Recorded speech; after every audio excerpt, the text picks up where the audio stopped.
días, estimados, buenas tardes, mis estimados televidentes. Los saluda Jaime del Castillo Jaramillo en su nueva edición de su programa Yo Sí Opino. En cuenta, esta es la primera plana o la portada de, de Caretas en su última edición. Ahí vemos a Ollanta Humala y a Javier Díez Canseco vestidos de indígenas amazonenses o amazónicos. Javier Díez Canseco estuvo con nosotros la semana pasada, estuvo aquí.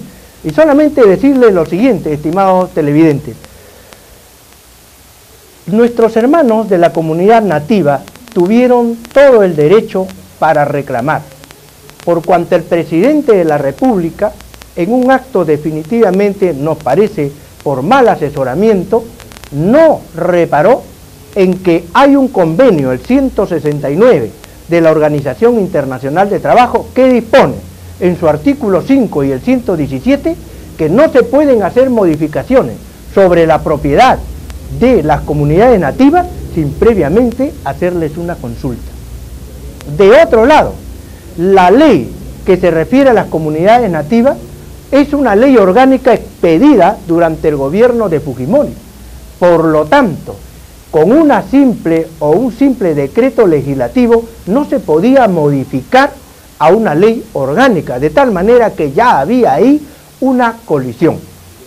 De otro lado, ese decreto legislativo derogado, el 1015 y el 1073, no tendrían un fundamento, digamos, programático. Simple y llanamente de un plumazo se quiso arreglar a la criolla un tema que tiene ribetes muy complejos. Entonces esto provocó definitivamente una posición firme de parte de los dirigentes de las comunidades nativas. De otro lado, el presidente del Consejo de Ministros no estuvo a la altura de las circunstancias nuevamente. Y el ejemplo del moqueguazo fue reeditado, esta vez ya no en el sur, sino en el oriente peruano. Este es Moqueguazo parte 2, donde el pueblo indígena, los integrantes de comunidades nativas, se pusieron fuertes y dijeron, ¡basta ya!, al gobierno. Y el primer ministro, Jorge del Castillo, quedó en evidencia en cuanto a su incapacidad y a su deslegitimación. Se envió, como lo comentamos nosotros en una edición anterior, se envió al ministro del Ambiente, Antonio Brac, para que trate de solucionar el tema. Pero no llevó nada bajo el brazo, ni entre las manos, ni tampoco en el cerebro. No llevó ni pan, ni panetón, ni pavo, ni pescado, ni nada.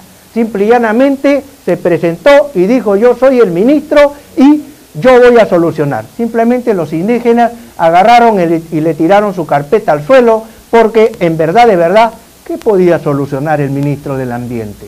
¿Con qué calidad política y moral podía solucionar el ministro del Ambiente, Antonio Brac, el tema de las comunidades nativas, el tema de la derogación del decreto legislativo 1015? Con ninguna, porque en primer lugar el ministro del Ambiente nunca participó en la confección del decreto legislativo 1015 y el 1073, porque el ministro del Ambiente fue otro convidado de piedra en este, digamos, intríngulis, porque el ministro del Ambiente nunca dijo, comunidades nativas, vengan a dialogar sobre este tema de la prefiguración del decreto legislativo 1015, nunca lo hizo. Entonces, ¿con qué calidad moral se presenta, no es cierto, don Antonio Brac a querer solucionar el tema? Por favor, bien hicieron los dirigentes comuneros en decirle, chao, vete, no te queremos, no te necesitamos. De otro lado, la presión social y la muy buena muñeca política de los dirigentes campesinos, nativos, a los que nos hacemos referencia, con Pizango, con Guimaraes, tengo el gusto de conocer a Robert Guimaraes, lo entrevistamos para Radio Haya, es nuestro amigo y lo felicitamos desde acá. La buena muñeca provocó crisis política en el Poder Ejecutivo y en el Parlamento.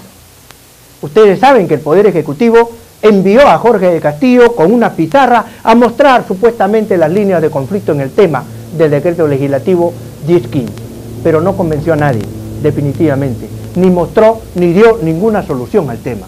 Entonces se presionó al Congreso, y en el Congreso de la República Javier Velázquez Quequén aprovechó la oportunidad, porque nosotros lo dijimos aquí, en este programa Yo Sé Opino, que los que llegan a la presidencia del Congreso y específicamente los apristas ya se sienten candidatos presidenciales.